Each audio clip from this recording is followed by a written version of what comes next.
Joining me for our fourth episode of House Hacks, Reinvest Your Tax Refund. Yes, it is January, and many of you are like, where are my W-2s or my 1099s? Everything you need to file your taxes. It's January. We're getting those things together because we typically file our taxes by the end of January or the beginning of February, and we want that tax refund. So the goal of this session is I want you to change your thinking about your tax refund because I want you to consider turning your tax refund into a down payment. Yes. Stop paying your landlord's mortgage and turn your tax refund into a down payment. You're probably like, well, Carrie, what do you mean I'm paying my landlord's mortgage? Yes, you are. Now, first of all, your landlord might not even have a mortgage. So you might be saying, well, they don't even have a mortgage. Well, guess what? You're paying for something. So let me ask this question, and feel free, type in the feed. Let me ask this question. When you get your tax refund, what do you do with it? Right? When you get your tax refund, what do you do with it? Think about it. I want you to think about it. Own it. In the feed. Go. Did you buy a purse? You've probably been waiting for this tax refund for something, maybe some new shoes, some new kicks. What about that cute outfit? I mean, it could be tech. It could be a new computer. It could be that you need your tax refund to pay off debt. And you know what? I am all for that. You could say, Carrie, next year, I'll reinvest my tax refund next year because there's some things I'm working on. I have some goals. Okay, fine. Maybe you're like, I'm going to put it on a down payment on the car. Now, it's a nice car. But guess what you can't do with that car is live in it. Now, I digress because you could live in it, but it doesn't have a physical address, right? And what we know about most cars depreciate, where when you own a property, even if the market is stable, meaning you bought a house for 100,000 and it's always worth 100,000, you're paying your mortgage, you're putting money into the property, you're maintaining the property. And when you sell it, you will actually get a check back. When you buy a car over time, especially if you didn't take care of the car, you might not ever get anything for that car. And some of you might be saying, I don't even know what I did with my tax refund. I think my husband spent hours. So I want you to really change your thinking for a moment. So what if, and I know everyone's tax refund could be different. It could be $500. It could be $4,000. It could be $6,000. I want you to rethink this. And if you missed the conversation about down payment resources, if you missed the steps to home ownership, if you missed my first house hacks on how to buy a property and make it your investment property over time, I want you to go back and watch those, because even though I'm telling you to reinvest your tax refund, there might be down payment resources to also help you. And there might be the ability to ask the seller to help you with closing costs. And so make sure you come back, because we're going to talk about closing costs and how this works when you buy a home. So what if, can you imagine yourself in a home? You're like, well, you know what? That's not for me. I don't want to cut grass. Okay, how about a townhouse? Oh, that could work. Maybe even a condo. But what about just having your own office, right? You don't have to worry about landlords coming in, making changes, making updates, knocking on the door, because maybe someone below you, maybe you're just in an apartment complex and the people above you are noisy, below you. I don't know about you, but one time when I was renting, I came outside and I had a little Geo Metro. It was a 4-speed or a 5-speed manual. And someone had thrown cooking grease on my car. I was like, I'm done. I gotta own my own stuff. Maybe it's that you simply want your own kitchen. It could be a gourmet kitchen. Like how many of you actually have water that you can pour into a pot over the kitchen sink? Is that you? Would you like that? How about your own space? Maybe a balcony off your bedroom and that luxury bathroom. Or maybe you're just like, I just want a bathroom. Or maybe it's you just want a space to park your car, and not next to someone else's car. Maybe you just want to make sure that someone is not going to be able to steal your catalytic converter. Maybe you just want, even if it's in a condo community or a subdivision where they have a pool, a community pool, or maybe it's just you want to be in a new neighborhood that has a pool, but what about your own pool in your own backyard, right? Maybe you just simply want to entertain. And that could be you. So I want you to think about this. Every time you pay rent, you invest in someone else's dream, not your own. I've told the story about how I went to a property and the tenant had lived in the property 30 years. The homeowner had never moved in. They moved to a different area after they closed on this new construction. The tenant had paid off this homeowner's mortgage and they were moving out and they had nothing, but the homeowner still had the property. You are paying their mortgage. You are paying their mortgage. You're investing in their dream. And that should be owned, because you know this is going to kill me, right? For those of you that don't know me, I'm going to fix this, even though I'm talking to you. So even though you are going to own, you own a home you will never own, right? You are owning a home you will never own on your own. So we're just going to say it like this. You're paying a mortgage that you are never, ever, ever, ever going to own. Here, coming back.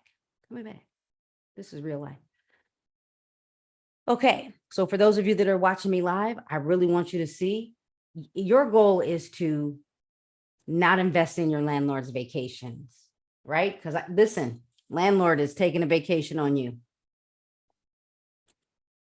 Or they're building wealth, or I had a friend, she bought houses for her kids, literally. She had, I think, 2 kids.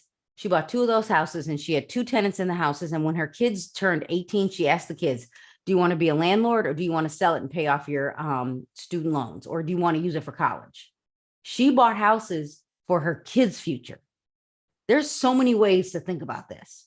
So I want you to turn your tax refund into a down payment and stop paying for your landlord's mortgage. So how are we going to do this? So did you know each year many of us receive a tax refund from the IRS? Many simply spend the money. What if you reinvested the money? So you reinvest. You can plan now, even if you're like, you know what, I'm in a new year, but I don't want to do this until the following year. You could take a portion of that money and put it away.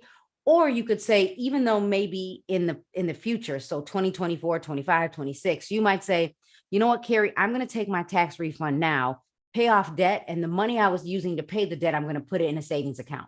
Like there's a few ways to think about this. You don't have to just say, I'm going to buy now. There could be reasons why you need to wait. Now, you could own a home in the next 60 to 90 days, depending on your situation. I always say it's okay to wait, but at least reach out to us and have a conversation, because what if you have a ding on your credit and you didn't know? What if you have a child with your same name and you got a credit ding and it should have been theirs, or vice versa, it could have been your parents.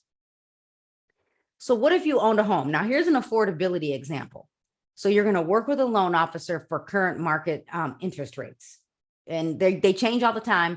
I built this, within the last 60 hours or so, 2 days, we'll say 72 hours. And so interest rates, change every single day. And when I'm recording this, it's during, it's the weekend. So the truth is, even though I'm recording this now and I'll be live later, and just know, even though I might not be here with you live, type your questions in the feed, because I'm in person live. So I want to give you this example. Now I did this example for $210,000. Now it was based on, I think, 6% interest, and down payment was 3.5%. Now I did this based on an FHA loan. Like you might get approved for 3%. You might get a VA loan. You don't have to put down 1%. There are other factors, and then we asked the seller to participate with closing cost credit. Now, your estimated payment is $1,930 a month with real estate taxes. Now, what you need to know for this property that I selected, the taxes are expensive. Now, I'm in Illinois. We also have a company in Florida. If you're watching, you join my group and you're in another state, send me a direct message. I have real estate agents that I can refer you to. So every state has different taxes, and this property could have been a renovation and they don't have a homeowner's exemption. So we would do a little bit of research. So it's the taxes. If you were to take your, your calculator and divide that back by 12, that is really what you're paying a month for taxes. So the mortgage on this house was really about, $1,215. And then taxes a month are $627, which brings it to the $1,929. So think about it. Are you paying $2,000 to rent a condo or an apartment or someone else's property? You could be paying your mortgage with a fixed interest rate. I'm not a loan officer. I'm going to have you talk to one. And what we know about rents is they typically go up every year. What we know about a mortgage, if it is a fixed interest rate, is they stay the same. What could change and go up or down are taxes. So here's the process. Once approved, we go over the buyer process or the buying process and how real estate agents work and how we represent you as a buyer. You found a home. Once you find a home, we write an offer on that home. And once accepted, we schedule a home inspection. There's an attorney review in Illinois, not in Florida. You work with the title company, and we work with your lender to make sure that the process is seamless. And if you have any questions, I'm your resource. And then you have to have patience. No new credit while in the process of purchasing a home. That means I don't care if you want a new furnace, a new hot water tank, washer and dryer, a dishwasher, a new microwave. You don't let anybody run your credit. You can window shop, but do not let anybody run your credit because it will change your purchase power. Or it could be the lender's like, what is this person doing? They're a risk.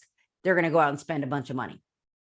And don't spend your down payment. So tax refund, if you save some money, keep the money in the bank, even if we ask the seller to participate with closing costs, and even if you get a gift from a parent, or even if you get a down payment from a down payment resource program. So not sure if you can own. Send an email, text, or a direct message to me or my team, and we will start the conversation with you today. We're going to have you work with a loan officer. So you can get pre-approved or fully underwritten. Fully underwritten makes you a stronger buyer. And it also means that you have turned in all of your paperwork.